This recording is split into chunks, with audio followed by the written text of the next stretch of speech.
Hello everyone, and thanks very much for all the support on my videos, the likes, shares, comments. I'm very grateful. Today I'm down on the banks of the Grand Canal. Now in the last few hours, the 10th encampment that has sprung up here again for the 5th time, just up from the International Protection Office on Mount Street, was cleared from about 5:30, 6 o'clock this morning. Well over 100 tents were cleared, and you can see one or two still sitting in the canal behind me. A lot of people who were here were moved to Saggart, out towards City West, I heard. Up to 109 people. Now this is the 4th or 5th time this has happened in the last number of weeks. We've seen this happen just in advance of the bank holiday weekend here in Dublin, and I've highlighted before the disgraceful, shambolic immigration chaos in Irish society, and also we've seen the huge amount of barricades that go all the way up here now as far as the nearly Harold's Cross Bridge, so up about a mile from here. It's barricaded on both sides of the beautiful Grand Canal, and people who enjoy their time coming out for walks along this are running a gauntlet of barricades through the new barricade city that's been created because of the shambolic government's policies on immigration that's created the chaos we've seen.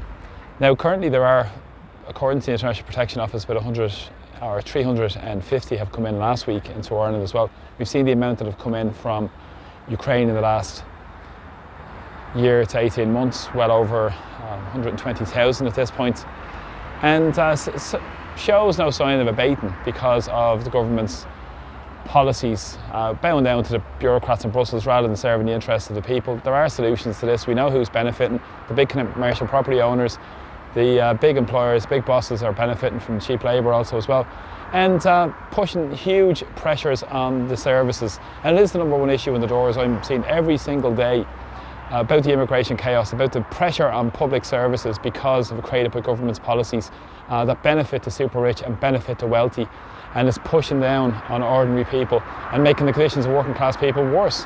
And that's what the government is trying to do, and cause division as well in society. It has to be addressed, and it has to be addressed by the Irish people having the say in the policy of the state.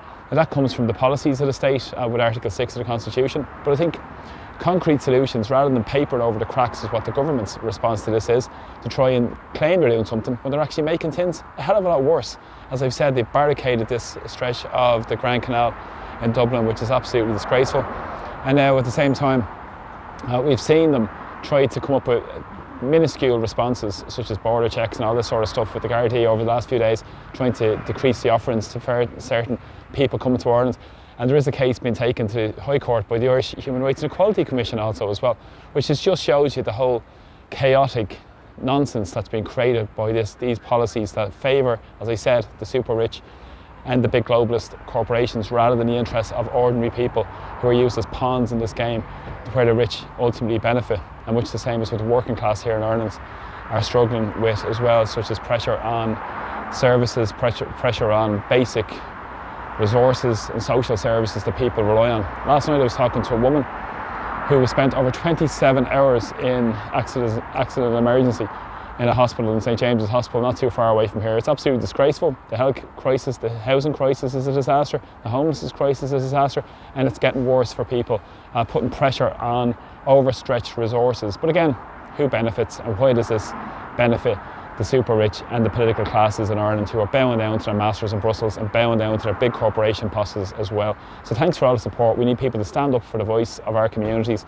We need to stand up against what's going on and speak out against what's going on and put the interests of the people here in Ireland at the top of the agenda, rather than being always last and always being told to listen, pull up or shut up and be smeared and all this type of nonsense. It's time for us people to speak up and stand up for proper community sovereignty, where people have a say in what goes on in their daily lives and what our basic needs are met, such as the right to have a home, a decent health service, dignified existence, and not this absolute shambles of immigration. And who benefits from it? It's the super rich, it's the wealthy, it's the big bosses, big employers, and it's the commercial property owners making an absolute fortune out of the public purse.